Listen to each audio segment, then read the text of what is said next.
Italy সরকার ঘোষণা দিয়েছে 2026 সালে প্রায় 5 লক্ষ কর্মী নিয়োগ দেওয়া হবে। বাংলাদেশ থেকেও সরাসরি আবেদন করা যাবে। দালাল ছাড়া কিভাবে আবেদন করবেন, কত টাকা লাগবে, সবকিছু থাকছে আজকের এই ভিডিওতে। ইতালি সরকার 2026 সাল থেকে 2028 সাল পর্যন্ত প্রায় 5 লক্ষ বিদেশি কর্মী নিয়ে থাকবে। শুধু 2026 সালে নেওয়া হবে প্রায় 2 লাখেরও অধিক কর্মী।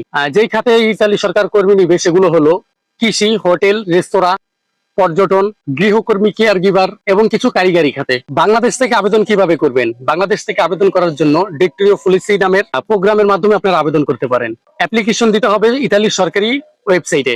প্রক্রিয়াটি হবে অনলাইনে। সরাসরি কোম্পানি বা নিয়োগদাতার মাধ্যমে চুক্তি হলে ভিসা প্রসেস শুরু হয়ে যাবে। বাংলাদেশ থেকে কোনো দালাল বা এজেন্টের মাধ্যমে নয়। মনে রাখবেন, আপনাকে সরকারি ওয়েবসাইটে আবেদন করতে হবে।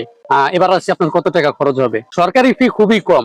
ভিসা আবেদন ফি প্রায় 116 ইউরো, যা বাংলাদেশি টাকায় প্রায় 14,000 টাকার মতো। এছাড়া অন্যান্য ব্যক্তিগত খরচ থাকবে, যেমন passport, police clearance, medical, document, অনুবাদ ইত্যাদি এগুলো। আর বিমান ভাড়া প্রায় 60 থেকে 80,000 টাকার মতো। নিজের উদ্যোগে আবেদন করলে মোটামুটি ধরা যায় 2.5 থেকে 3 লাখ টাকার মধ্যে আপনার হয়ে যাবে। মনে রাখবেন, এটা কোনো দালাল বা এজেন্সির খরচ আমি বলিনি, এটা হচ্ছে নিজে নিজে আবেদন করার খরচ বলেছি। তাহলে যদি আপনি বৈধভাবে ইতালিতে কাজ করতে যেতে চান, এখন থেকে ডকুমেন্টস রেডি করুন, সরকারি ওয়েবসাইট থেকে আবেদন করুন, দালালের কাছে টাকা দিয়ে টাকা নষ্ট করবেন না। এরকম সঠিক তথ্য পেতে আমার চ্যানেলটি এখনই সাবস্ক্রাইব করে রাখুন। ধন্যবাদ সবাইকে। আসসালামু আলাইকুম।